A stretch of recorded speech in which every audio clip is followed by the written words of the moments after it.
Us too. Oh, shoot. Such wonderful people in here. That's why. No, it's good. Way to keep it tight. Absolutely. Well, that's what we're here for, to connect. And hopefully, we'll go back into those same groups when we finish. And so you can get contact information, emails, all the things, and connect. So we're going to jump into more content around what is it? How do we build empathy? Here we go. Let's start with some language, some shared language. I'm gonna take a pause here before we go into definitions. I'm gonna highlight this book. Can you see my book and me? Good. Okay. This book is a National Book Award winner from maybe a few years ago. I want to say maybe 16 or 15. Ta-Nehisi Coates. A great book for language around this conversation. So definitions, some of these definitions don't come from him, but this book is his book to his son, explaining his experience of what it means to be a Black man. And his language is exquisite. It is a great perspective. It's not as hopeful as I would like for it to be, but I think it's helpful in how raw it is. So now for our definitions, I want to disclose here, some of these definitions come from Young Life, Southwestern Division. The coordinator of training, her name is Marisa Avramovich. And so I borrowed some of her stuff. And then some of the content that you'll see is from a local pastor named Britt Barron. And she's been doing over 10 years of work in this realm. And some of her visuals I thought were really helpful. So race, when we think about race is socially imposed and hierarchical. So race isn't an actual thing. It's socially constructed. So what you truly are goes down to ethnicity here. Your cultural identity, culture is the ideas, the beliefs and rituals that you've been handed by your family. So whether you're white, Black, brown, Puerto Rican, or Asian, you have culture. You've been handed down family nights on Fridays. You've been handed down church on Sundays. You've been handed down these different practices, these rhythms, these rituals that make you who you are. But race is socially imposed. Race is unitary. So you can't, even in the, when I say I'm biracial, because there's language around that, race is binary. So you are white or you are not white, based on the history of our country, because it is socially particular to where we are. So you are white or you are not white. So you do not have control over your race. This is something that other people label you based on how you're perceived. Some more definitions. A stereotype. This will be helpful. Stereotype is a belief that associates a group of people with certain traits. So Jewish people, a stereotype would be that Jewish people are wise with their money. They are smart, or they stick together and they invest together, something like that. That could be perceived as negative. I would say that as a positive thing. So a stereotype can be positive or negative. All basketball players are, I don't know, extraordinarily athletic or something like that. Well, the ones that are professional, whatever. All people of a certain race are lazy. That's a stereotype that's negative. So it's associating a group of people with negative traits. Prejudice. Prejudice is negative feelings towards a person based on their membership in certain groups. So prejudice is not action. Action is discrimination. This is behavior that's directed against persons because of their membership in a certain group. So I may be prejudiced against a certain group of people. That is internal, it's a feeling. It becomes external by discrimination. You can think about other words, microaggressions, where a look, a comment that was based in prejudice, it's negative and it felt negative to me, is discriminatory in nature, but it is behavior. So racism, back to race, this socially constructed identity of who you are, is when people in power are prejudiced, have negative feelings against you, and they behave negatively against you based on your race, the way they perceive your culture and your ethnicity, based on that racial hierarchy. This is, the next screen is something helpful for me. Racism, discrimination is when you treat me a certain way because of how I look, my race, ethnicity. Discrimination is that. But racism is that discrimination backed by social power. So I think of it like this. You can think of it, the base, the foundation for some of that discrimination is that racist power. So that's kind of fundamental. This is, as a side note, when we talk about defund the police or something like that, it gets really complicated because there's policy, there's money, it's really rooted deep, deep down. But racist power at the bottom, systemic power, the ability to create policy like segregation, which we'll get into, or where you can buy a home, or a minimum wage or something like that, law that is based in ideas. I think this maybe a glacier, the iceberg, right? On the outside, you see ignorance and hate. Someone calls somebody the N-word, somebody calls somebody some sort of racial slur against their country. You can see that and feel that, ignorance and hate. I think the epitome of that is violence, taking someone else's life, that's rooted in this power. So the power is the fundamental thing that allows it to happen.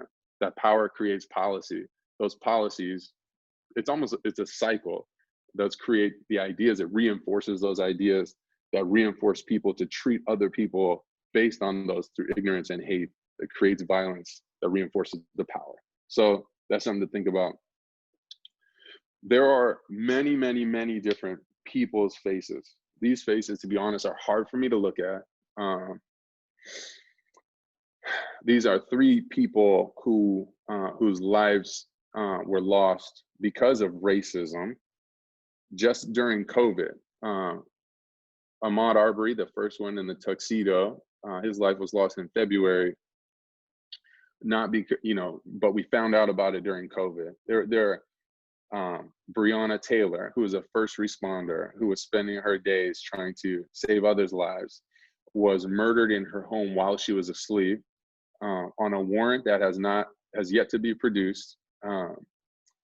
And we've heard about, you've seen or heard about George Floyd, who's this last picture here, who stood, or who laid on the ground while a knee was on his neck for 8 minutes and 46 seconds. Even since these, I mean, we've seen 6 young men who have been found in nooses. If it was an act of racism, we would call it a lynching. They are currently being described as suicides, which is, again, an issue of power and communication, things like that. But these are 3 that we've seen. So to me, back to racism and these ideas, the epitome of racism is this violence against someone's life that takes their life. So we have to think about where this is coming from. An old person in Pasadena used to describe it like this. He thought about a river. When you think about a river, you see a bunch of trash in it. So we'll do this mental kind of exercise. Imagining you're by a serene river. I don't even know where that is. Y'all could help me with that. Colorado, perhaps. And it's beautiful. You're on vacation. You are living it up. And then you hear the birds chirping. Everything's perfect. Then you start to see trash coming down that river. And you see one article of trash, and then you start to see more trash coming down the river, and the wind and the water gently rushing along the rocks. And they're pushing more and more trash down the river. So you start to see there's trash in the river. And we have an opportunity to say, what are we going to do with this trash? So we can jump in the river and grab as much trash as we can, only to find out that more trash keeps coming down the river. Or we can head upstream to see how is the trash getting in the river in the first place. So racism, so to me, back to these bodies, these are three bodies we've seen the picture of. We have seen so many Black bodies get murdered on film over the past 6 years, 8 years. Start with Trayvon Martin in 2012. We respond, and then what? So we have to go upriver and say, what is creating this? And so for us, we're going to journey for the next couple of minutes to go back in the history of our country to understand, how did this get this way? I'm going to pause. So in my small group, we talked about, how do we find language? How do I locate myself with my team? Hopefully this gives us empathy and perspective to engage our team, these adolescents who really want to be active, really want to understand, and have the world at their fingertips, and could research everything from their phone. We'll start in 1492, where Columbus sailed the ocean blue. Back to racism, or the power and the fundamental idea about how something works. So on these timelines, we're going to go through 4 slides of timelines. There's a lot of things that happen that are racist things, people, events that happen, and then anti-racist people and events that happen.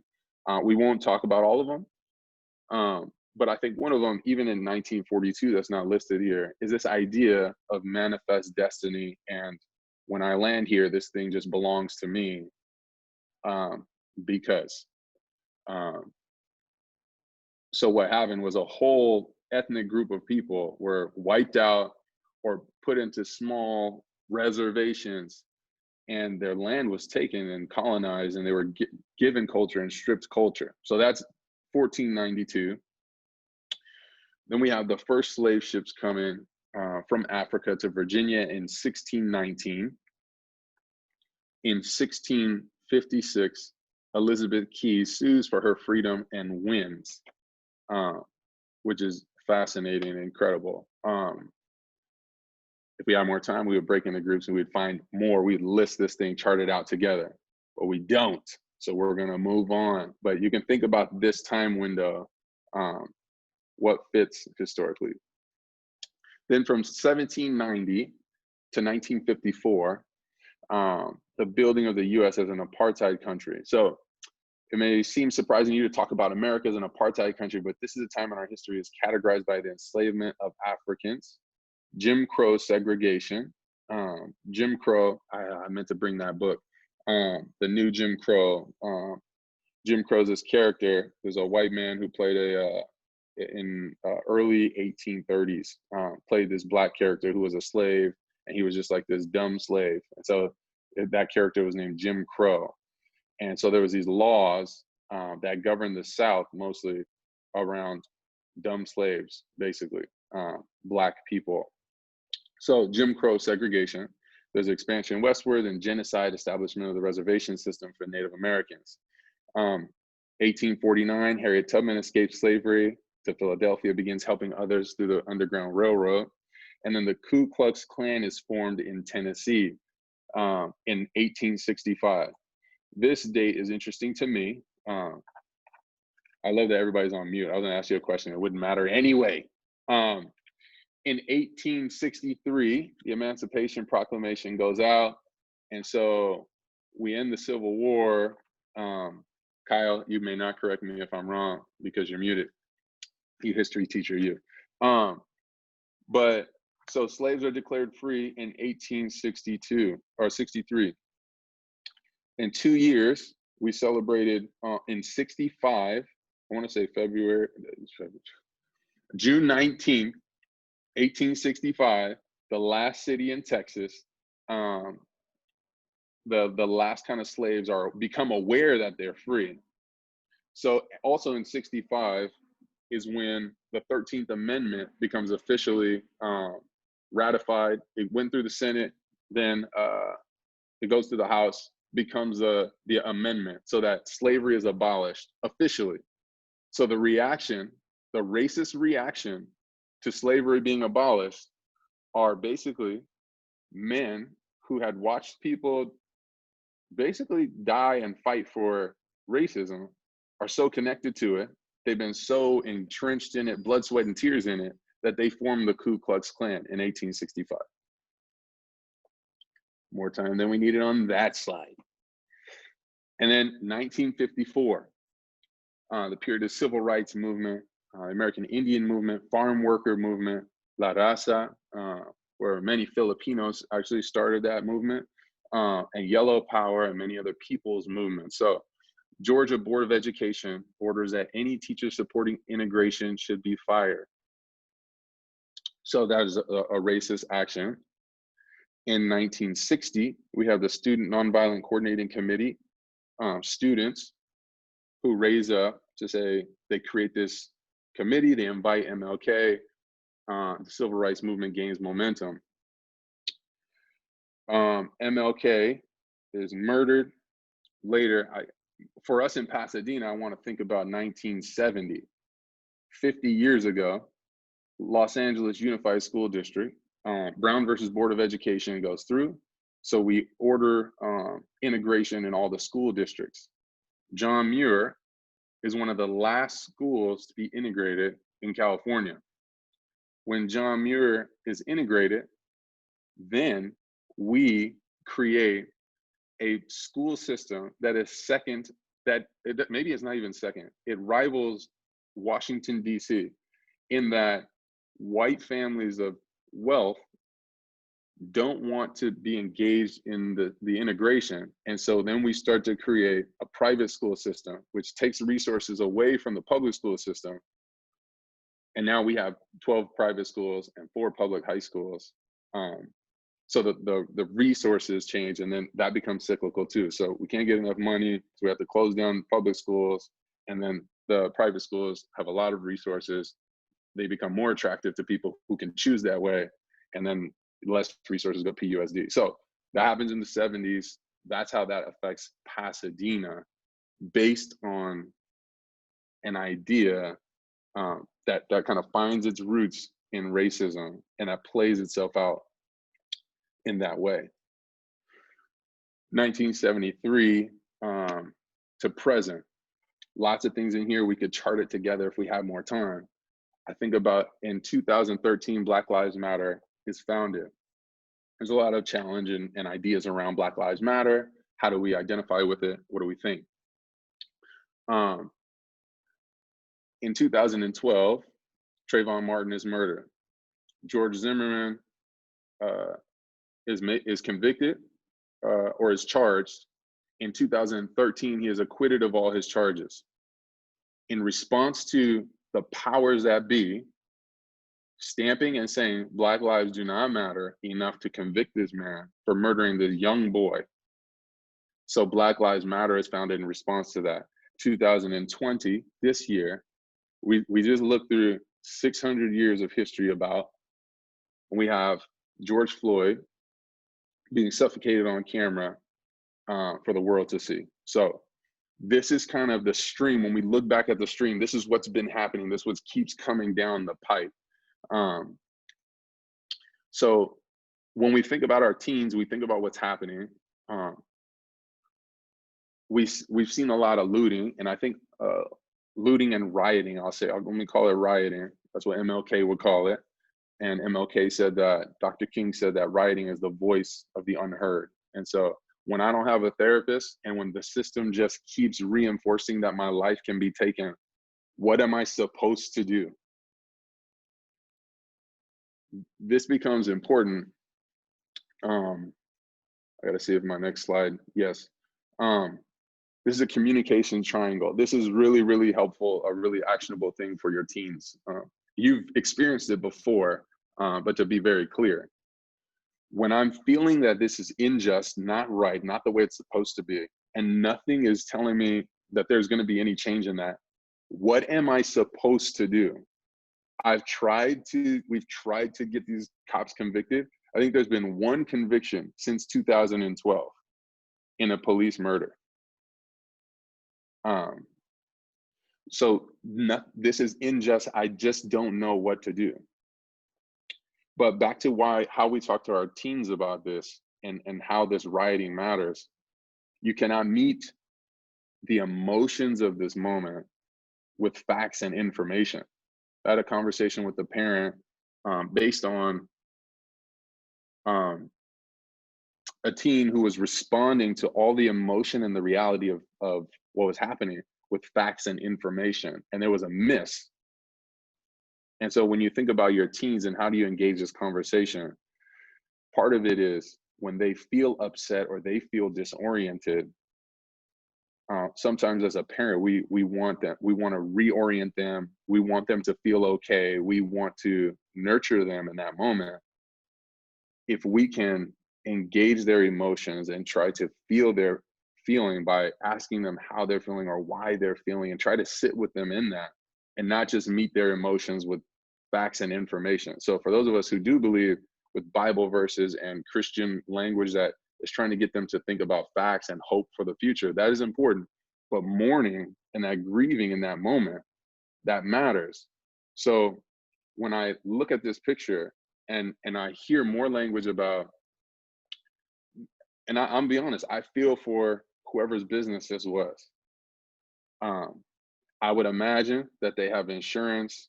I would hope, and that and maybe we can take care of that. But the reality is, are you telling me that this store is worth more than the 3 lives we've seen, than the 6 that I told you about who found hanging, and the more who've been that we've heard about, and the hundreds we have not heard about?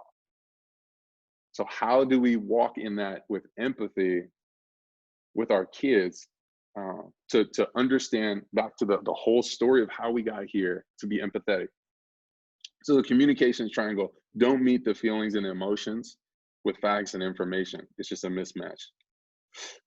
This is one of the ways that I think we can look at the reality. Let's imagine for a moment that there was some sort of disease that, let's say that it plagued the entire earth and that it was actually killing people. Just imagine with me, just pretend. Um, and you lived in a country that wanted to make sure that everybody was able to get through, that pandemic, we'll call it. And so equality is you send out a check to all the families that are in a certain range, and you expect that they can see. Now, for me, this picture of the baseball field is the picture of flourishing, the picture of how can I participate in the game? Can I see what's happening? Can I be involved in what's happening? And the reality is that Black people have not had the same access to see what's happening, to be a part of what's happening since the beginning of this country. So there's years and years of just that buildup. Equity on the right, you can see, is okay, you can still participate, you can still flourish without resources. Middle person, you need resources to be able to participate. Last person, you need more resources to be able to participate and flourish and be engaged. The reality is, this is what it feels like. Some people would call this the capitalist reality or whatever. But it's because of the systems at play, Black people have less opportunity to perceive and to be engaged in liberty and justice than white people. I think this picture kind of points to some of that. That we say short people are welcome, but the point of entry is beyond how I can participate.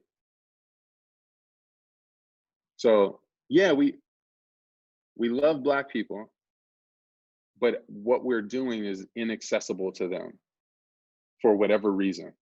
And so how do we create a point of entry that works? We are coming into some applicable stuff for parenting. Now, this to me is a beautiful picture of liberation. So how do we remove the barriers systemically that prevent that, so that everybody can participate?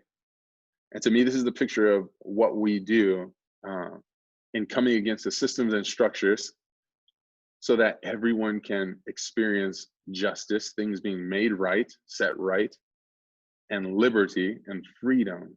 and flourishing is to remove these barriers.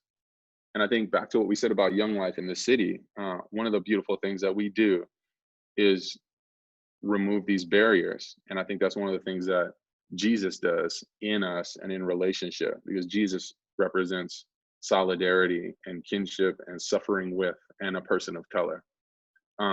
So I have some more things, but parenting takeaways. They may not have been so clear so far, but I think for me, when I talked about my conversation with Gianna, because I had done internal work to locate myself and what I wanted for my family, I was able to engage her by saying, I had done the work to say, hey, people are not evil. And to help guide her towards our family values. So for you as a parent, we can be reactionary to everything that's happening, or we can be, there's a proactive level, but there's the way that we set the values to say we are going to be a family that dignifies the life of every single human being, whether they are homeless, whether they don't look like us, whether they don't, share the same values as us. We value everybody. And so how do I engage this in that way? So to do that internal work for you so that you know where you are, so that you're not just responding to where they know that they are. The next thing is to self-disclose. Humbly admit when you've made a mistake. I think one of the, Brene Brown is probably great for this if you haven't read her or anything like that. How can you be courageous and humble? Whether if it's around the race thing, but again, for me, we're parenting for a relationship. And so how can you build relationship and trust? So this one is in the vein of race conversation. So if you say, hey, that I think that might have been discriminatory, or maybe I did have a prejudice there that you smelled as a teen. Teens can smell the real and the fake. To admit that. But I think for you to have a conversation around race, you saying sorry when you're wrong, you saying sorry to meet their feelings instead of saying like, this is the rule, this is how you feel, but I'm going to harp on the rule. And I'm talking to myself. This is what I do with my 8-year-old sometimes. But to say, okay, I see what you're feeling. I want to empathize with you and meet that. And as a parent, like, I can wear that. That's my job. The job of the more mature person is to do the sacrificing for the less mature person. So we can't expect our kids to do that. But anyway, humbly admit when you're wrong. So whether that mistake is in the lane of race or whatever in your home, it will build trust and relationship so you have the relational equity that can hold more difficult conversations. The next thing is self-educate. So I brought a bunch of books that I didn't mean. Beyond Colorblind. This is a book by an Asian woman. If you're saying you don't see color, that's not necessarily helpful. So everybody, me being Black, me being African American, Native American, and German and English is particular. And so if you can't see that, then you don't really see me. So that's her thing. This book is what I've been reading lately. Martin and Malcolm in America, they both had dreams and things like that. This one, back to the history of the United States and racism, stamped from the beginning. This one will tell you the history that we barely glossed over. This one will definitely give you a little bit more. But you can read, you can watch videos. I think 13 on Netflix will be super, super helpful for some of the history. Tough pill to swallow, but very helpful tool. You can watch that with your kids. Set a date to say, okay, we want, as a family, we want to grow in this. Let's check this out. But kids will see you prioritizing that and they will follow your lead. They'll know that mom takes this seriously, so I can talk to mom about this.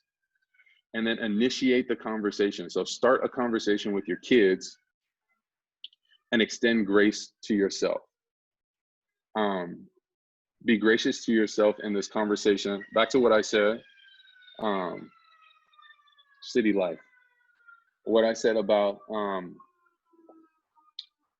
there's no, so the goal for you in this conversation is not to be right. Your goal is to be governed by love to your kids and to other human beings. your kids, you can stand behind that with your kids. But I think sometimes when we're waiting to have the absolute perfect answer or the right answer, then we don't engage the conversation, and our kids are saying, they're interpreting that, we're leaving that up to their interpretation. So they can say, mom doesn't care about this, or dad doesn't care about this, or dad feels opposite me in this. But when we leave a gap in the communication, we're leaving room for them to interpret that however they want. And kids, to be honest, they can interpret that. They interpret that through their own lens, like they're kind of the center of their reality.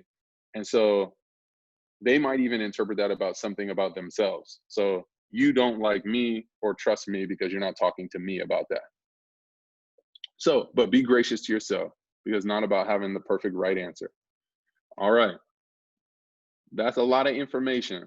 I think there's language in that. There's some actionables in that. We're going to break back out into those same groups that we were in for the last 4 minutes that we have. And I want you to think about, how are you feeling right now, specifically around how have you parented or acted around race? And then what's one action that you can adjust so that you can live into your desired reality? So we're headed back into those groups for 4 minutes.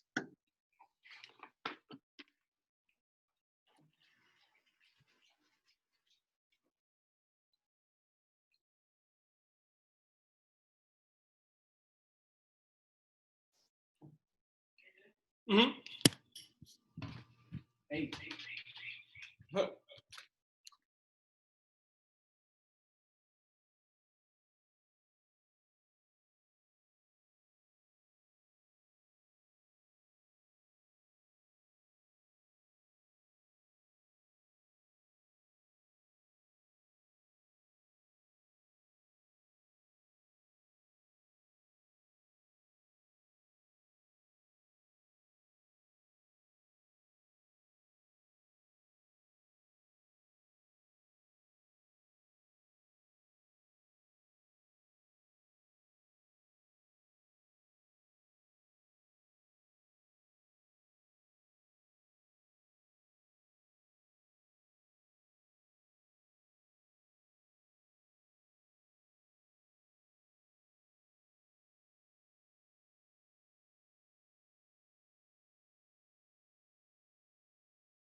Hey, everybody who's still here.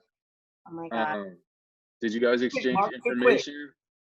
Yeah, that was painful though. We were we're just getting good. That was just getting good. Come on, Mark.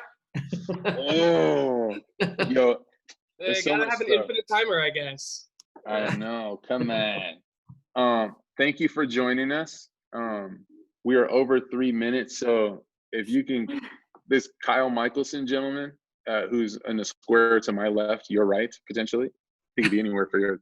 He owes you 3 minutes. To be clear, I do not, but he does.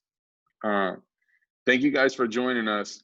Oh, I have my last slide. We'll send a follow-up email for people who came with a recording of the video, so you can fast forward through the blabbery parts and get to the good parts that you valued. And but also it will have like contact information. So if you want to have a further conversation, again, this for us is a platform to try and enter into to help you in however we could. And so there's a lot of information, but good connection. This is what we're going to do. Since Kyle is going to be the one that pays you back your time, we're going to send you back into small groups one last time just to get contact information, okay? You're getting 60 seconds more. Do you need that? Thumbs up if you want to go back and get contact information. Thumbs down if you didn't like your people. I mean, if you don't need that time. I got medium thumbs. If All we have right. Oh. All right. Well, that's just the way it's going to go then. The people have voted. There's justice in this democracy. The democracy of Bianca Puente, there's justice. So thank you guys for your time. We appreciate you. We will have more kind of, the next conversation I think will, well, it could be a couple of things, so I'm not going to tell you what it is. And hopefully that's tantalizing enough. My uncertainty is tantalizing. That's a tease. Uncertainty as a tease. So anyway, thank you guys. We want to be connected. We want to enter in and help you. We appreciate Real you. quick. We are for you. Real quick. We have a raffle winner. Hey, yo. We did it offline, and Rebecca O, you have won dessert tonight. We'll do this each time. So in young life, we like to be a little weird, a little crazy. So you win a raffle prize. We're going to send you dessert. We have your address. So we're going to send that over to you. Are you freebie and cool? Thank you. Is this happening tonight? Do I need to stay awake? We can do it another night if you want to go sleep. It's fine. Thank you guys. We are out of here. Email us if you need anything. Thanks, Mark. We appreciate you. In your corner. Appreciate you. Thanks, buddy. Well Thank done. you. Peace, y'all. Bless you guys. Appreciate y'all. Bye. Thank you. Bye. Adios.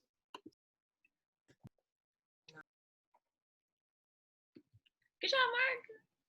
Thanks, Rebecca. See you Thursday. Yeah. Bye.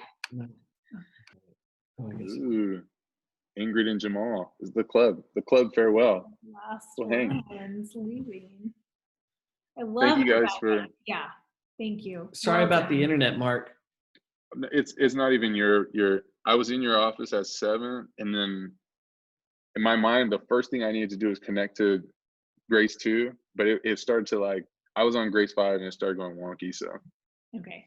Well, the last little bit I've had the last time I was in there a week and a half ago or so, where there was some weird issue going on. So I may need to reset some stuff again. I'm going to be in there tomorrow, so I'll take a look. Yeah, but no problem. We jumped right back in. Your slides were great, actually. I think that was really helpful to have, at least for me, just to have a visual so we could kind of follow along. It didn't feel like you were talking at us. It felt like you were explaining and teaching in a real, at least for me, helpful way. And it's helpful to see that timeline. I mean, 1659 is, wow. Anyway, yeah, I thought it was really, really helpful. And we love, I mean, how cute is Devin? He was in our group. He's adorable. He's the man. Oh my gosh, he was so, yeah, I was like, oh, he's Turn off the recording before we start talking.